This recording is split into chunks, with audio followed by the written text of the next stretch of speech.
comentarle, justamente en línea con lo que estaban hablando. Ustedes saben que en la provincia, como en todo el país, las políticas de aislamiento que tienen el objetivo de cuidar la salud tienen también algunos daños colaterales que son muy mal recibidos naturalmente por quienes están afectados, que son las cuestiones económicas de las restricciones.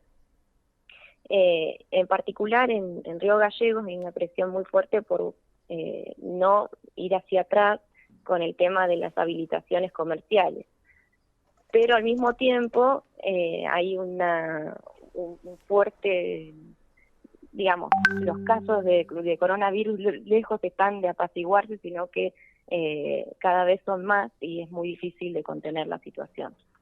En ese contexto, la gobernadora tendió un puente con la oposición y sobre todo con un referente de la Unión Cívica Radical que se llama Leandro Fadul, que sería el nuevo secretario de Comercio provincial. Hasta ahí, digamos, podría ser una anécdota de cómo el gobierno de la provincia va captando distintas figuras de la oposición y las hace formar parte de su plantilla, digamos, en una estrategia exitosa, digamos, de manejo conjunto, o por lo menos de tender puente con sectores que venían bastante preocupados por la situación comercial.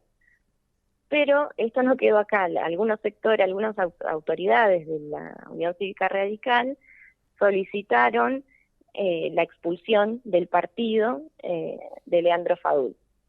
Ustedes saben que la UCR tiene una estructura muy burocrática interna, que incluso tiene un tribunal de disciplina que juzga la ética y la moral de sus dirigentes, y es muy asidua a expulsar a sus militantes. Y esto generó un revuelo en un momento, digamos, ¿por qué la importancia de esto? En un momento nacional en donde se aceleró la discusión política, ¿no? Ustedes a partir del 17 de agosto se puede ver cómo la oposición tomó una bandera en contra del gobierno que terminan declaraciones como las de Sanz, de le estamos soplando la nuca, ¿no? Declaraciones que tienen un lenguaje muy violento y un lenguaje como de violador, diría Berbisky, yo estoy de acuerdo. Este tipo de declaraciones están orquestadas y tienen el sentido de horadar la capacidad de gobierno en un momento de pandemia, que no es menor, ¿no? Y lo interesante de esto es que salen a defender a Fadul a nivel local otros expulsados del partido, ¿no? Hay un expulsado en 2016 de la UCR, se llama Daniel Fernández, que es un ex afiliado del Calafate, que dice: a mí me expulsaron por faltas de ética y moral, y son las mismas personas que llevaron a Pichetto en su boleta, ¿no? Estas contradicciones son elocuentes y nos dicen mucho sobre el estado de situación del partido, ¿no? Un partido que salió a decir, digamos, algunas autoridades quieren, sobre todo autoridades locales, expulsar del partido a Fadul por falta de ética y moral, pero por otro lado, hace mucho tiempo que las convicciones del Partido Centenario, como tanto les gusta a ellos definirlo, dejaron de ser tales, ¿no? Uh-huh. O por lo menos se mueven de acuerdo a los humores sociales y no de acuerdo a consignas políticas propias. La máxima expresión de eso es la unión en la Alianza Cambiemos. Y hay un referente o un teórico, un clásico de la ciencia política que quería traer, que es Weber, Max Weber, un alemán de fines del siglo XIX, principios del XX, que él hablaba de la vocación del político.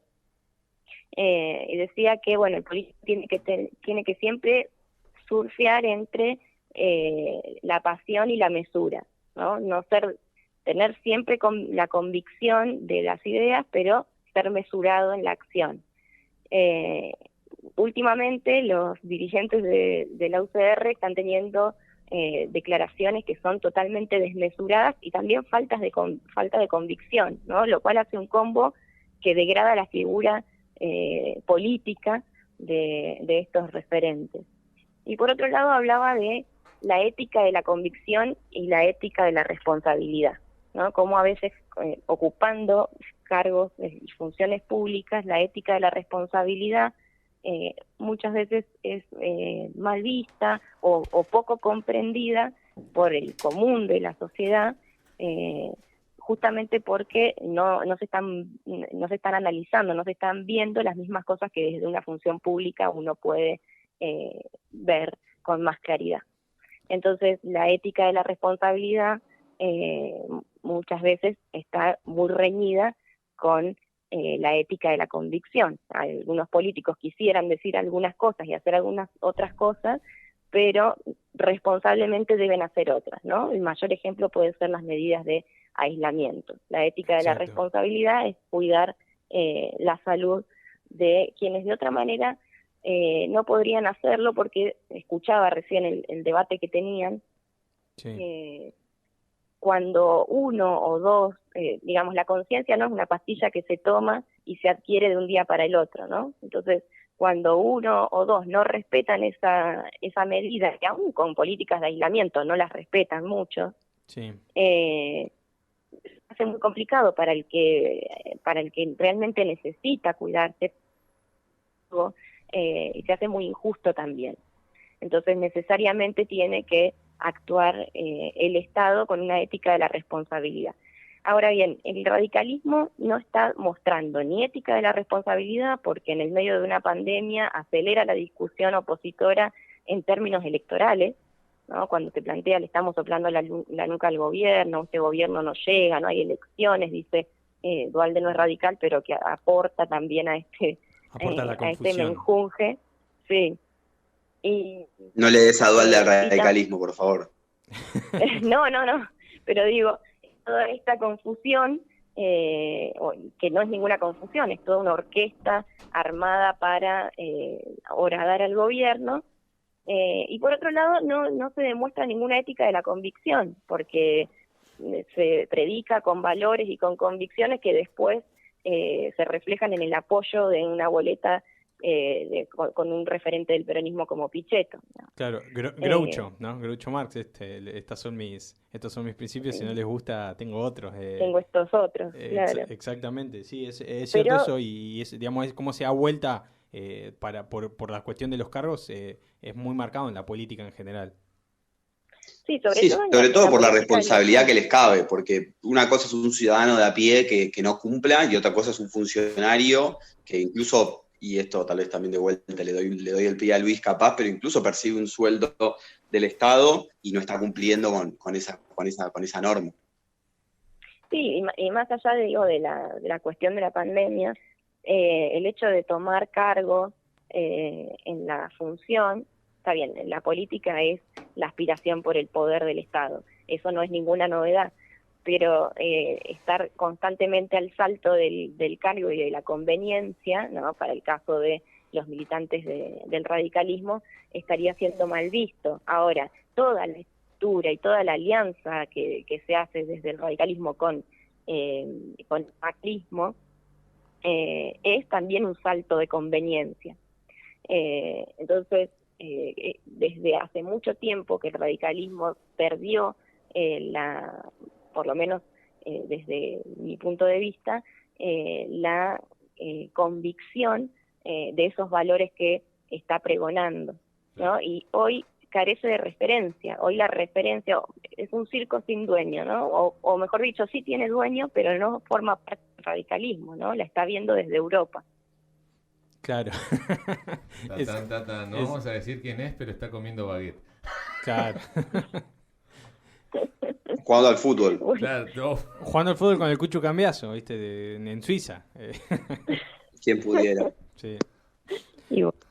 Así que bueno, muy interesante, Euge, lo que traes, y también para empezar a medir un poco digamos, las conducciones entre lo que digo y lo que hago y el equilibrio entre lo que quisiera hacer y lo que debo hacer, ¿no? Son como equilibristas, justamente la referencia del circo es muy buena porque realmente son equilibristas que están limitados en muchos sentidos y cada paso que den o cada señal que den va a tener una respuesta muchas veces no deseada y entra un poco en juego con lo que contaba Kevin, ¿no? Una iniciativa o algo que se lanza para corregir una conducta o para incentivar una conducta tiene respuestas no deseadas y también al ser personas las mismas conducciones generan muchas veces estos vaivenes y estas contradicciones propias de que quizás tenemos todos. Sí, pero digamos, cuando falta convicción en una estructura partidaria, la tendencia es a irse en una veleta para donde van cantando los vientos de los humores sociales, ¿no? Entonces, si hay una marcha 17 de agosto en donde hay una expresión de más o menos una cantidad de gente importante, entonces se posicionan desde ese lugar, pero no perdieron el lugar de referencia política por el cual la sociedad pueda sentirse representada. Claro. Muy bueno, Eugenio, muy interesante. La verdad, siempre que traes estos temas para reflexionar sobre esto está Sí, muy se pone bueno. interesante. Me gustan los debates de los jueves porque está... Mm. Hoy estuvo más light. La semana pasada estábamos como... Hoy le estamos pegando más, la estamos tirando la pelota más para afuera, no tanto hacia acá adentro. Claro, es verdad. Claro. Así bueno, que, tenía que tocar. y sí, buenísimo. Bueno, Euge, te agradecemos muchísimo la comunicación. Esperemos el jueves que viene poder, si ya se resuelve el problemita que tenías de conexiones, poder tenerte de vuelta como para tenerte todo el programa, porque realmente está muy bueno todos los puntos de vista que tenés y los análisis que haces. Bueno, muchas gracias.